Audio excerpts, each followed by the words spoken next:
नमस्ते भैया बहनों। कक्षा अष्टमी की संस्कृत की इस घंटी में आप सभी का स्वागत। आज हम लोग द्वितीय पाठ विलस्य वाणी न कदापि में श्रुता ये पढ़ेंगे।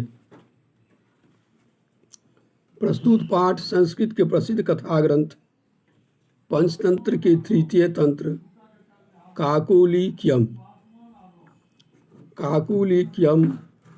से संकलित है। पंचतंत्र के मूल लेखक विष्णु शर्मा हैं। इसमें 5 खंड है जिन्हें तंत्र कहा गया है। इनमें गद्य पद्य रूप में कथाएं दी गई हैं जिनके पात्र मुख्यतः पशु पक्षी हैं। भैया बहनों, पशु पक्षी को केंद्र में रख कर कथा लिखने की परंपरा निश्चित रूप से यह विष्णु शर्मा जी ही प्रारंभ किए हैं। तो चलिए हम लोग देखते हैं विलस्य वाणी न कदापि में श्रुता।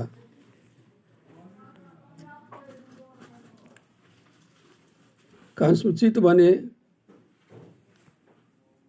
खर नखरा नाम सिंह प्रति वसति अस्मा। किसी वन में खर नखर नाम का एक सिंह रहता था। सह कदाचित इतस्ततः परिभ्रमण सुधार्थः न किंचिदपि आहार प्राप्तवान। इतस्ततः, इतः जोर ततः, यह विसर्गस्य सत्वम संधि है। विसर्गस्य सत्वम, यहाँ विसर्ग के बाद तो है, इसलिए विसर्ग का दंत स हो गया है। परिभ्रमण, यहाँ परि जोर भ्रम जोर सत्री, घूमते हुए। सत्री जो है प्रत्यय वो लगातार क्रिया के लिए लगता है, जैसे खाते हुए, जाते हुए, पढ़ते हुए। तो यह कहता है परिभ्रमण इतस्ततः, यहाँ वहाँ, घूमते हुए। सुधार्थ न किंचिदपि आहार प्राप्तवान, वह भूखा यहाँ वहाँ घूमते रहा लेकिन उसे खाने के लिए कुछ नहीं मिला, उसे भोजन नहीं मिला। ततः सूर्यास्त समये एकांग महती गुहां दृष्ट्वा स अचिंत्यत। तब ततः शब्द अव्यय पद है। तो वहाँ से वह सूर्यास्त के समय जब सूर्य डूबने आया, एकांग महती गुहां दृष्ट्वा, एक बहुत विशाल बड़ा गुफा को देखकर अचिंत्यत सोचा, लंग लकार एक वचन। नूनम एतस्याम गुहायाम रात्रो कोपी जीवा आगच्छति। बस उसने सोचा, नूनम निश्चित रूप से, अव्यय, एतस्याम गुहायाम, एतस्याम स्त्रीलिंग एक वचन, गुहायाम स्त्रीलिंग एक वचन। इस गुहा में, इस गुफा में, रात्रो सप्तमी एक वचन, रात में, को अपि, कह अपि, यहाँ पूर्व रूप संधि है। कह अपि जीवा आगच्छति, वह सोचता है कि निश्चित रूप से इस गुफा में रात को कोई न कोई जीव आता है। अतः अत्रैव निगूढ़ो भूत्वा, अतः अव्यय पद है, इसलिए अत्र एव, यहीं पर, निगूढ़ो छुपकर, निगूढ़ो भूत्वा तिष्ठामि, छुपकर यहाँ बैठता हूँ। एतस्मिन् अंतरे गुहाया स्वामी ददुपुच्छ नाम का श्रृगाल समागच्छतः। इसी समय क्या होता है कि उस गुफा का जो मालिक होता है, स्वामी, दधिपुच्छ नाम का एक श्रृगाल होता है, वह वहाँ आता है। स च यावत् पश्यति तावत् सिंह पद पद्धति गुहायां प्रविष्टा दृश्यते न च बहिरागता। वह वहाँ आता है और जहाँ तक देखता है तो उसे दिखाई क्या दे रहा है, वह देखता है कि सिंह के पैर का चिन्ह गुहा में प्रवेश करते हुए उसे दिखाई देता है। न च बहिरागता, लेकिन बाहर आने का चिन्ह नहीं देखता है। श्रृगाल अचिंत्यत, वह श्रृगाल जो है कि सोचा, अहो विनष्टो अस्मि, मारा गया मैं, नूनम अस्मिन बिले सिंह अस्तिति तर्कयामी। निश्चित रूप से इस बिल में जो है कि सिंह है, ऐसा मुझे लगता है कि निश्चित रूप से इस गुफा में सिंह है। तत् किंकरवाणी, तब क्या करूं। एवं विचिंत्य, यह सोचकर, दूरस्थ रवम कुर्वारब्ध, वह दूर से ही जो है कि आवाज करने लगा, बोलने लगा, भोबिल भोबिल किम न स्मरसि यन्मया त्वया सह समय कृतो अस्ति यत् यदाहं बाह्यतः प्रत्यागमिष्यामि तदा त्वं माम आकरिष्यसि।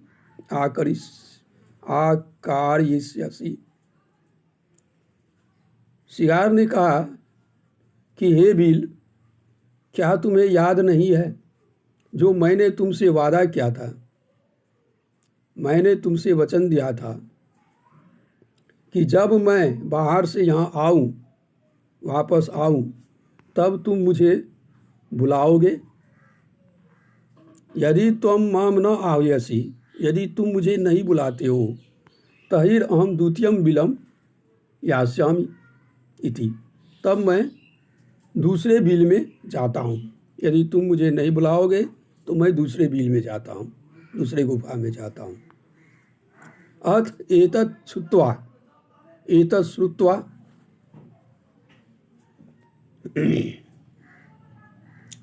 यह सुनकर सिंह औचिंत्यत, सिंह ने सोचा, नूनम ऐसा गुहा स्वामिनः सदा समाहनम करोति। सिंह ने सोचा कि नूनम, निश्चित रूप से यह जो बिल है, यह जो गुफा है, अपने मालिक को हमेशा क्या करता है, बुलाता है। परंतु मद भयात न किंचित वदति, लेकिन मेरे डर से यह कुछ नहीं बोल रहा है। अथवा साधु इदम उच्यते, साधु इदम उच्यते, साधु के द्वारा कहा गया है। साधु कहते हैं, भयं त्रस्त मनसाम हस्तपादादिका क्रिया प्रवर्तन्ते न वाणी च वेपुतश्चाधिको भवेत्। जो भय संत्रस्त मनसा, भय से डरे हुए, त्रस्त हुए मन से हाथ पैर आदि की जो है कि क्रियाएं बंद हो जाती है, यानी हाथ पैर आदि भी जो है क्रियाएं नहीं कर पाती हैं। न वाणी च वेपुतश्चाधिको भवेत्, और ना ही वह बोल पाता है। यानी जो डर जाता है, डर से उसका जो है कि हाथ पैर काम नहीं करता है, थरथराने लगता है और मुंह से वाणी भी नहीं निकलती है। तद अहम अस आह्वानम करोमि, इसलिए यह बिल भी जो है कि मेरे डर से डर गया है और इसलिए इसके मुंह से वाणी नहीं निकलती है, यह बोल नहीं पा रहा है। अतः मैं ही आह्वानम करोमि, मैं ही बुलाता हूँ, उस सिंह गुफा के मालिक को मैं ही बुलाता हूँ। यह सोचकर एवं सह बिले प्रविश्य में भोज्यम भविष्यति, और तब वह सियार जो है कि इस गुफा का जो मालिक है वह गुफा में आएगा और मेरा भोजन हो जाएगा। इत्थम विचार्य, यह सोचकर, यह विचार कर सिंह सहसा श्रृगालस्य आह्वानम करोत, वह सिंह जो है कि अचानक उस श्रृगाल का जो है कि श्रृगाल को बुलाया, श्रृगाल का आह्वान करने लगा। सिंहस्य उच्च गर्जन प्रतिध्वनिना सा गुहा उच्च श्रृगालम आयत।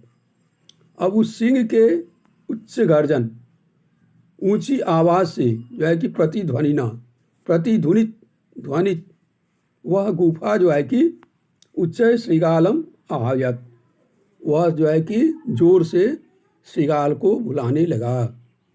अनेन अन्य अपि पशव भयभीता अभवन्, इस आवाज से, सिंह के गर्जन से जंगल के अन्य पशु भी जो थे वो डर गए। श्रृगालो अपि ततः दूरम पलायमानः